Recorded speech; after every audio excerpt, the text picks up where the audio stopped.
死者张有瑞，今年51岁，是住在康平街的狗大货，发妻早亡，续弦了一位比自己小20岁的良家妇女。张有瑞除了亡妻留下的一个独子，此外再无子嗣。差了20岁，这就是所谓的只要努力赚钱，你未来的妻子还在上幼儿园。4天前，张有瑞下乡收租，迎是左右赶回家中，屋中沉睡的妻子突然听到外面一声惨叫，妻子开窗一看，张有瑞已死在院内，妻子只看到一道黑影翻墙过去。巡夜的士卒问了吗？当晚巡夜的士卒在各个城墙都没有发现可疑的。丢了多少银子？没丢，死者身上的碎银铜钱以及米粮一点没丢。果然不对劲。请问徐捕快查出凶手了吗？嘿嘿嘿，别急呀，头，等我问完3个问题。1. 卷宗中说张宅外墙上留了脚印，为什么会留下脚印？这不废话吗？因为墙边就是花圃。那卷宗上为什么没有进入院子的脚印，亦或是抹去脚印的痕迹？许是那贼人轻功过人，并不会留下脚印，但杀人后太过匆忙，才留下了脚印。是有这个可能，但如果贼人有这份轻功的话，那他逃走时根本没有必要一脚踏在墙上借力。第2个问题，卷宗说死者是被钝器重创后脑当场死亡，那凶手为什么选择钝器，而不是杀人更干脆利索的刀剑？或许贼人最初并不想杀人。不对，钝器击中后脑，一击毙命，是起了杀心的。凶手当时没有趁手的武器。没有趁手的武器。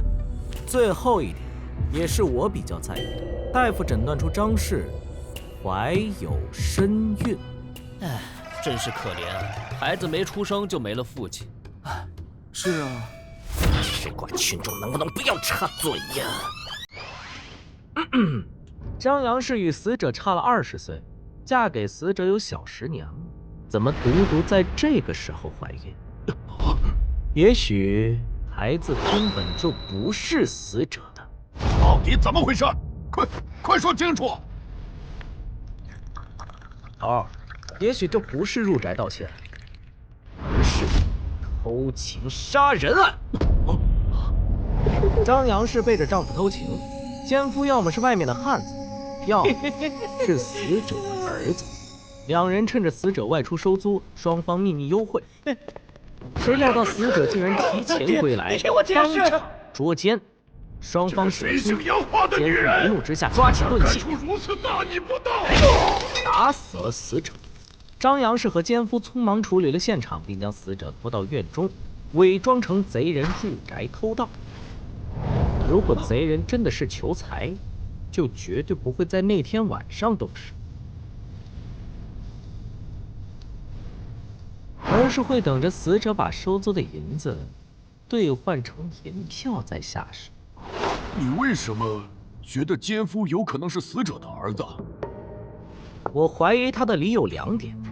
第1点，死者的儿子张宪说，当晚他在书房看账目，张杨是被惨叫惊醒，而他一个醒着的人却没有听见半点动静。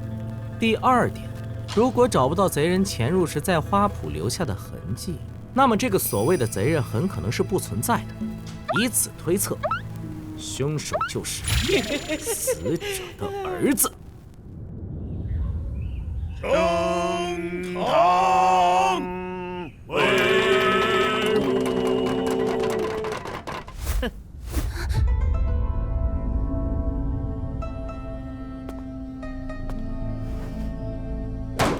！2人是如何杀死张有瑞的？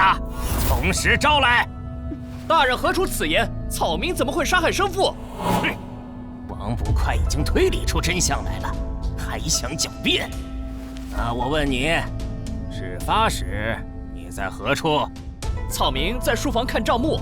可有人证？深更半夜，哪来的人证？那你为何没听到那院子内的动静？大人，我离院子有些距离，并没有听见任何声音。你这是在狡辩！草民不敢欺骗大人。切，不行，换一个。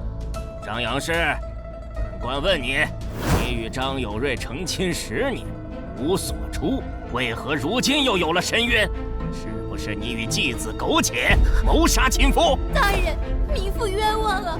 民妇身子不好，是近些年日日调理，才患上的丈夫骨肉。大人怎能凭此断定凶手？主县令啊，像你这么审案子肯定翻了呀。俺也会古代上装逼的妖媚，谁知楼里走呼啸的流放，水眼不见了妖物来背锅，大风筝吹鸟，路到有分多少嘲笑，笑看九州市推理我最强，线下世界心照样能破案。警察穿越猫蛛丝马迹寻，没有完美罪，除非是天意。流金所需，怪推理我最强，线下世界心照样能破案。警察穿越猫蛛丝马迹寻，没有完美罪，除非是天意。拉风大跟人笑看风景，有头有脸梦老的现实线，推理破谜团警察也呈现，笑看江湖路轻松又自在，笑看九州市推理我最强，线下世界心照样能破案。警察穿越猫蛛丝马迹寻，没有完美罪，